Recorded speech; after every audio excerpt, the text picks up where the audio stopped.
Okay, I'm going to go through how to complete your essay writing worksheet. Okay, this is going to help you put your entire essay together. Follow these steps one by one, and you will have a really good chance of earning a really good grade on this essay. Okay, all right, so the first thing I want to do is I'm not actually going to go through this because you guys do have the introductory paragraph worksheet and video that shows you how to do this. However, it should be pretty self-explanatory on how to complete this. What you're going to do is write each sentence of your introductory paragraph here. Once you get done, this is how it should look. Now, what I went on ahead and did is for each sentence that I'm asking you to do, I'm asking you for an attention grabbing sentence. Here, I want you to write yours here. Here's an example of an attention grabbing sentence. So each sentence has an example of how that might look. And then at the bottom, I have how the paragraph looks when it's all put together. It's not on the same page, but that's how it looks when it's all put together. And each sentence has a label. So this sentence is my first sentence is an attention grabbing sentence. The second one is my discussion sentence. The third one is my second discussion sentence. And the last one is my thesis sentence. So I do have this annotated so it's easy to follow along with this up here being the same as this when it's combined.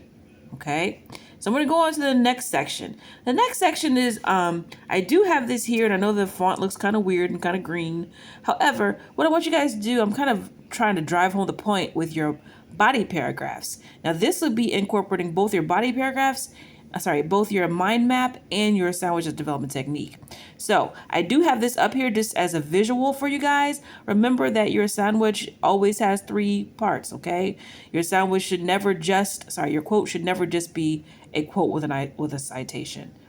That's a floating quote, okay? You need to have something that has the top bun, the meat, and the bottom bun. So this is just a diagram to remind you of what these sandwich looks like, okay?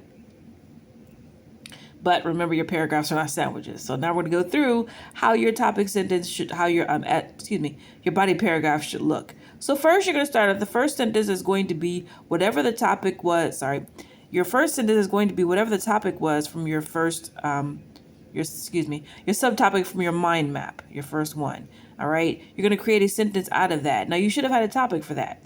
So I'm going to take this guy, and my subtopic was social media and academic performance. Okay, so instead of just writing academic performance here, I need to make a sentence out of it. So this is the sentence I decided to create out of that.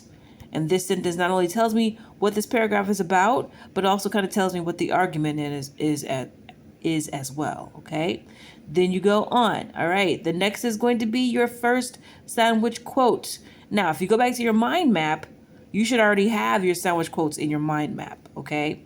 And then that's where you're gonna put that first sandwich in your from your mind map underneath subtopic 1.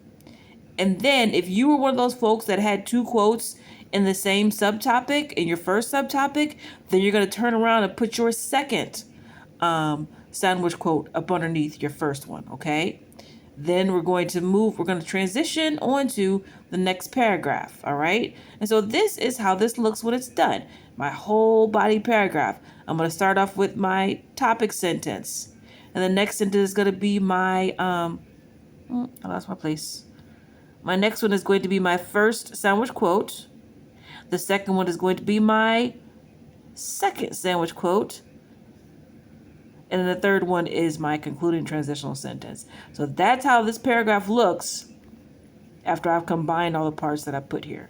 Then we're going to move on to the next paragraph. Again, you have that second subtopic from your mind map. Whatever that was, you need to turn that topic into a sentence. And so for me, my next topic was, I was talking about social media, but my next topic was not using it before a certain age reduces childhood obesity. Okay, so I took my topic and made it into a sentence, introducing what I'm gonna be writing about for the second paragraph. Okay, after I have that sentence, then I'm gonna move on to my first sandwich up underneath my subtopic number 2 and my mind map. And if you forgot how to do your sandwich development technique, remember I have that diagram up here that you can look at. First is the top bun, meat, bottom bun. Introduce the source, give the quote, explain the quote, okay? So let's go back to this guy.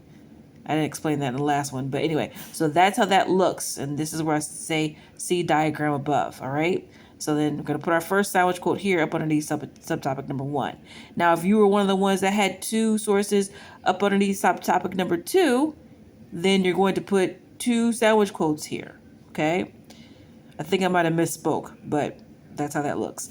And after I take this thing and put everything together, this is how this completed paragraph looks, where I have my topic sentence, then my first sandwich quote, then my second sandwich quote, then my transition to the next paragraph, okay? Then we're going to keep walking along. Then finally my third body paragraph, which should be my subtopic number 3, okay? So first I'm going to start off with whatever that topic was. I'm going to turn it into a sentence that makes a claim or that is a topic sentence. And remember, your topic sentences introduce the what the paragraph is going to be about, okay? Then moving right along. Now that you've written your first your topic sentence here, you're going to move on to your first sandwich quote, okay? And if you forgot that sandwich diagram, you can definitely scroll back up to look to see what that looks like. Okay, we're going to have that guy. Then the next one's going to be my second sandwich quote. Then I'm going to transition to the next paragraph. And this is how my third paragraph looks when it's all together. Now, I labeled each sentence so you know exactly what each sentence is doing. I don't want any extra sentences. Academic writing is very precise, so don't put any extra fluff in here. All I need to see in your body paragraphs is a topic sentence, 2 sandwich quotes, and a transition to the next sentence. There's no need to add anything or explain anything besides your your bottom bun. Okay, each sentence in your sandwich needs to be at least 3 sentences. Sorry, at most and at least 3 sentences. Should not be more than, it should not be less than 3 sentences. All right. And then next, we're going to move on to our conclusion paragraph, for which I have you guys doing these things. And I'm not actually going to go through this either because you guys have a video for your conclusion paragraph. And you also have a worksheet for your conclusion paragraph that was earlier in your week 4 assignments. So hopefully all of that makes sense. I'm going to link this in your weekly assignment for this week that'll help you kind of get through how to write this guy. Now, while I do have this video here, this worksheet is really self-explanatory, like super self-explanatory. So I think you'll be able to figure it out without watching the video. But if you're one of those folks, which I found that a lot of students in this class are that way, if you would like for me to walk you through this worksheet, just play this video while you're working on this worksheet, and it'll kind of break it down for you while you're writing it. So hopefully all that makes sense. I'm looking forward to seeing what you guys create this week. Have a good one.